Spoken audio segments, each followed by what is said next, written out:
Hi guys.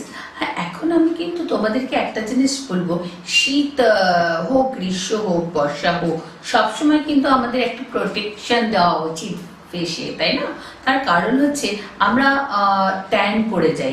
অনেকে হয়তো ভাববে শীতকালে হয়তো লাগে না, সেটাও নয়। শীতকালেও কিন্তু আমাদের ভালো ট্যান পড়ে, বর্ষাকালেও আমাদের ট্যান করতে পারে, বা আমাদের গরমকালে তো পড়েই। তাহলে ট্যান থেকে আমরা কিভাবে নিজেদের ট্যান যাতে না পড়ে, নিজেদের প্রোটেকশনটা কি করবো? প্রোটেকশন হচ্ছে খুব কম দাম, 200 টাকা মাত্র দাম। দেখো 30% প্রোটেকশন আছে এই সানস্ক্রিনে। আর এটার একটু ল্যাক্টোকালামিল বেস, জানো তো?